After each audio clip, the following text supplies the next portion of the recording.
Welcome back to Smart Mom. This is February 2015's online Mommy Timeout. Now today we're going to talk about EEGs and autism. Many children with autism have abnormal brain waves, similar to those seen in children with epilepsy. Approximately 1/3 of those individuals with autism have one symptom that's almost impossible to miss, and that's seizures. Unfortunately, seizures can be tricky to diagnose. They often lead to physical convulsions or blackouts, but sometimes they're caused by mild symptoms or none at all. But when autism and epilepsy come together, the diagnosis is even more complicated. Some signs of seizures may be blank stares, inattention, and motor tics. But these are also common symptoms of autism, aren't they? Did you know that some people with autism who develop epilepsy have their first seizure in childhood, whereas others don't even have one until late adolescence or adulthood? It's not surprising to hear that recently there have been reports of high rates of EEGs in children with autism without a history of seizures or epilepsy. For me, I wanted to do this test because I was concerned about my Dustin and all the head banging he's done over the many years he's been around. Maybe you can relate with this. An EEG, or an electroencephalogram, sorry, it's a big mouthful, that's why they say EEG, don't they? It's a test to detect problems in the electrical activity of the brain. Now, brain cells communicate with each other, producing tiny electrical impulses. And in an EEG, this is a faint electrical activity that's measured by putting electrodes on the scalp. And this test is done at a neurological or epilepsy center. Now, an EEG technician performed the test by applying flat little disc or electrodes in different positions on the scalp. And the discs are held in place by a sticky paste, and they are connected by wires to an amplifier and a recording device. The recording device converts the electrical impulses into patterns that can then be seen on a computer screen. So to be sure that there was nothing missed, Dustin had actually two routines. He had two of the EEG tests done. One was routine and one was the long-term EEG.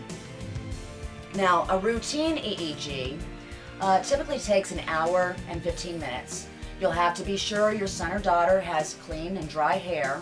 If you have a boy, I really recommend you clip his hair as short as you possibly can for this procedure. You might want to be sure to eat and drink something prior to this procedure, not after, because you won't be allowed to eat or drink anything during this test. Now, FYI, you are not allowed any iPads or iPhones while this test is going on. You may want to bring some melatonin unless you have any other alternative, something that's going to help them relax while they're going through this. And you're also going to want to bring some items to comfort them, such as their favorite toy or a blanket, pillow, music. I brought DVDs with me, and anything to help comfort them. And you may also want to bring Dawn dish soap. It's a wonderful product, and in this case you're going to find it very useful because, as you can see, Dustin has this paste with these wires hooked up, and by the time we were all done there were a lot more here. This paste is very hard to get out, so the dish soap is it does make it easier to get out. A long-term EEG, you're going to need to bring, follow the same protocol basically as the routine EEG, only this time you're going to be staying overnight at the center. And yes, this is going to be with your son or daughter wired up all night long. So again, you're going to want to bring anything you can do to make them comfortable.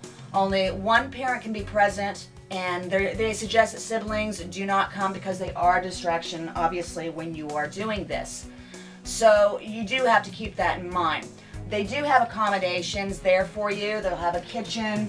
They'll have they have a shower there where you can actually wash your hair and change the next morning. That's a nice thing.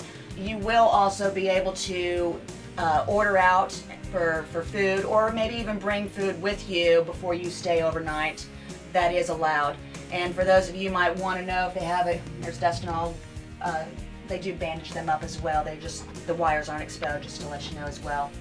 Now, they do have a kitchen equipped with a microwave, a refrigerator, and yes, even a coffee maker, which was something that I really needed first thing in the morning because it was a very long night. In spite of the fact that we weren't at home, Dustin did really well. but it was hard, even in spite of the melatonin, to get him to relax fully and to sleep throughout the night. So we did get a good reading. He did stay calm, which here, Dustin in action, we can see. Comfortable? You ready for another token? Yes. Now these are tokens that I tried to use for Dustin. He's a big Nickelodeon fan, so I had a Nickelodeon game that I used tokens to kind of use as an incentive to get us through this whole night experience that he wasn't used to. And this is his reading. This is actual reading, as you can see, that's going along. Here's Dustin. I don't know if you can see it real well, so maybe you can, but I'm trying to do the best I can for you to be able to actually get a good visual. A lot going on in that little brain. So Dustin and I have little incentive coupons I came up with. I didn't make a big deal out of it. I just something I drew up as quick as I possibly can. And I gave him 8 of these. And he, as everybody knows, likes Nickelodeon. So I have an old Nickelodeon game I had that had chips. And I basically gave Dustin 1 chip throughout the time that we were there overnight. Of course, I had to sprawl it out quite a bit, so I had approximately 20 of those little slime tokens, and throughout the period I would give him 1 token to get him through, and then once we got through the 20 tokens, I would give him 1 coupon. Now again, remember, I only had 8 of these coupons. So each time throughout the night, and it was a long night, by the way, I was not able to get him to sleep too much throughout the night because, of course, we're not in our own surroundings, and I'm sure it wasn't that comfortable. But he made it through like a champ regardless.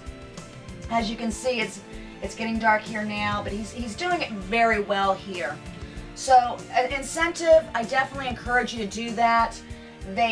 They're just so resilient with those type of incentives and just something to work at. And for Dustin, he likes special deliveries. That's a big deal for Dustin. So here I have each coupon. It's a little fuzzy, but it says number 1/8 coupon, basically special delivery card. And once he gets, there's the tokens, once he gets to the number 8, he has 1 big present that I tell him he gets, and then basically I just say, okay, number 8 card, you did it, now you get your special gift. And then, of course, here's our card. And what's that? here he is getting his How little cool is that? incentive. You like it? Yes. All right. You gonna put our friends in it? Good job. High five. Now Dustin loves Nickelodeon, so of course he was thrilled when he got this. Doesn't look too thrilled there, but of course he was there all night and he was ready to go home. So that, in a nutshell, is the way we handled going overnight through the at the center and getting a EEG done on Dustin. It's not the easiest thing. They say it's a non-invasive test. But when it comes to children with autism, I don't see it being very non-invasive. You just got to kind of chuck on through it. Hopefully you'll get through it just fine. We did in this case, and we did get, just so you know, we did get all the readings back with no problems, no signs of any type of seizures. Now we will have to follow up with another readout here in the future, but for now everything looks great. And it makes me feel a lot more comfortable knowing that we are not dealing with seizures. So, this month's video, EEGs and autism. It's not as bad as you think it's going to be. Better to be safe than sorry, though. So, hopefully you'll come back and see me this next month. Again, I'm going to keep you hanging in the wind and not tell you what it's about. So you'll have to come back and see me. So in the meantime, take care. I hope this helps you like it has me. Big, big hugs. Bye-bye, Smart Moms. Stop your crying, it'll be all right. Just take my hand, hold it tight. I will protect you from all around you. I will be here, don't you cry.